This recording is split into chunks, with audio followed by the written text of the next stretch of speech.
Buenos días, buenas tardes, buenas noches, cuando sea que estéis viendo esta nueva clase en la que vamos a aprender sobre el arte paleocristiano.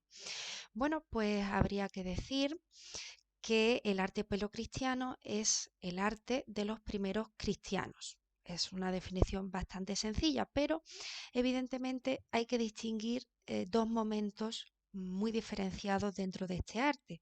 No es lo mismo la etapa en la que los cristianos eran perseguidos porque su religión era ilegal dentro del Imperio Romano, es decir, toda la etapa clandestina desde sus inicios hasta el año 313, que posteriormente al Edicto de Milán de ese mismo año, en el que Constantino, aquí lo tenemos presente, firma que el cristianismo pueda ser otra de las religiones que se practiquen dentro del Imperio Romano.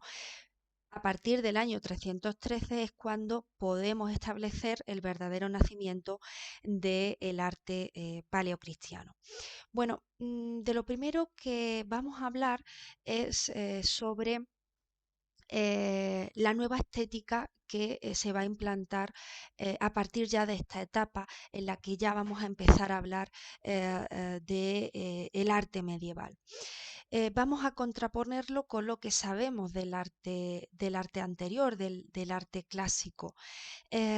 Si en el arte clásico el ser humano era la medida de todas las cosas, acordaros del canon de Policleto, por ejemplo, en el arte medieval Dios va a ser la medida de todas las cosas. Entonces se van a perder estas proporciones, tanto en la arquitectura como en la escultura.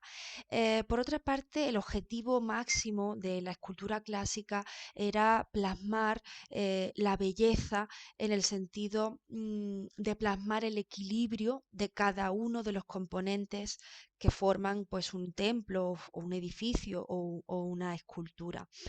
Por el contrario, en el arte medieval esta búsqueda de la belleza no va a ser su principal objetivo.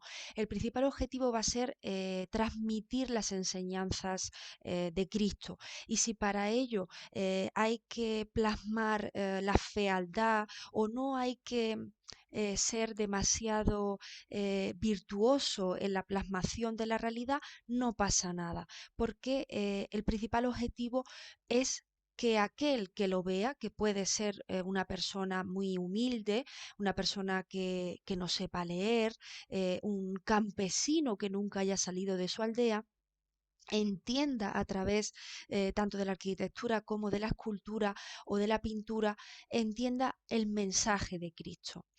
Ya, por supuesto, entendiendo que el principal objetivo es transmitir el mensaje del cristianismo, imitar la naturaleza como lo hacía el arte clásico, no va a tener un lugar importante en el arte medieval, puesto que el arte no quiere imitar nada, quiere ser simbólica, quiere transmitir un mensaje. En este sentido, podemos decir que es un arte más intelectual. Am, Sabemos que el arte clásico está sometido desde sus inicios al raciocinio, a los cálculos matemáticos, a la simetría, a la proporción, pues todo eso va a quedar atrás en el arte medieval porque no quieren reflejar el mundo tal y como es, sino que quieren reflejar un mundo espiritual, aquel que el creyente, si se convierte y cree ciegamente en Dios, podrá alcanzar. Por lo tanto, sus representaciones son más bien abstractas e idealizadas. Bien, ya teniendo claro cuál va a ser la nueva estética que se va a implantar del arte medieval, vamos a pasar a hablar propiamente de la arquitectura, distinguiendo siempre estos dos momentos, antes del año 313, después del año 313. Bien, antes del Edicto de Milán, bueno, los cristianos eran perseguidos y por lo tanto ellos no podían erigir grandes edificios, sino que tenían que bueno, reunirse en lugares lugares discretos y enterrarse igualmente en zonas más bien, bueno, pues en el subsuelo, a las afueras de las ciudades. ¿Qué nos ha quedado de aquella etapa? Pues las catacumbas, ¿no? Que era el lugar de enterramiento de los cristianos.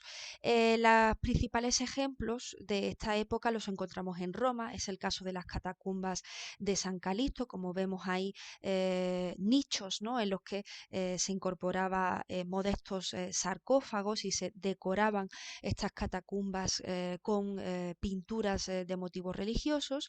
También tenemos la catacumba o catacumbas de Santa Inés, igualmente decoradas con motivos religiosos y también recuerdan a la pintura decorativa del Imperio Romano. Al fin y al cabo todavía están viviendo en pleno Imperio Romano, son romanos. Y la catacumba de Priscila, ¿no? Que también podemos observar, bueno, pues el tratamiento de las paredes e incluso de las bóvedas. Bueno, vamos a pasar ya al segundo momento de la arquitectura paleocristiana, cuando realmente podemos decir que nace la arquitectura paleocristiana, y es a partir del año 313, Edicto de Milán. Los cristianos ya pueden edificar sus edificios y hacerse ver a todo el mundo para erigir sus principales edificios, que van a ser los templos religiosos, el lugar de reunión de los creyentes cristianos, van a tomar como modelo la basílica romana. ¿Por qué? Porque era un edificio bastante grande. Entonces toman como modelo la planta rectangular de este edificio romano que, como recuerdo, pues tenía una nave central que era más ancha que las laterales, con bóveda de cañón, y tenía después pues una o varias naves laterales que eran más estrechas y que estaban cubiertas con bóveda de crucería. Bien, ¿qué añadidos le dan los arquitectos paleocristianos a esta basílica romana? Pues lo primero que van a hacer es que van a modificar su planta y le van a incorporar dentro de su eje longitudinal, que es este que ahora mismo estoy señalando, por aquí se entraría, estos serían los pies, esto sería la cabeza, pues van a incorporar un brazo o transepto. Este brazo, transepto o crucero, que también se le llama, se le puede llamar de todas estas maneras, no solamente servía pues para los diferentes cometidos que tenían que hacer los sacerdotes, sino que también sirven para romper esta planta rectangular y convertirla, como podemos ver, en una planta de cruz latina. Además también le incorporaron una cabecera aquí, en la parte precisamente de la cabeza, que es un ábside semicircular que tiene la función de presbiterio. ¿Qué es un presbiterio? Pues es un espacio en torno al altar mayor de una iglesia, que a veces está elevado, como vemos aquí, con algunos escalones, y otras también está rodeado pues por una barandilla. Es como un espacio especialmente sagrado donde sucede lo que es lo diré, la Eucaristía, ¿no? Sucede lo que es el sacramento de la Santa Cena. Bien, ¿qué más aspectos incorporan a la propia planta? Pues fijaros que la basílica romana no tenía toda esta parte es nueva. Aquí se entra y aquí vemos un espacio, un atrio o patio, que está porticado, es decir, que está rodeado de toda una serie de columnas a modo de claustro y en medio una fuente. Este sería el patio, digamos, es una zona pública, una zona perfectamente de reunión. Hasta aquí podía acceder todo el mundo. Al nártex, justo una parte, es un pequeño pórtico que hay antes de entrar al templo propiamente, sería el lugar donde aquellos que todavía no han sido bautizados, los llamados catecúmenos, van a recibir las enseñanzas de Cristo a través de la catequesis, y hasta aquí pueden llegar. Hasta que no sean bautizados no pueden entrar dentro de la misa, pero sí que pueden escucharla desde lejos.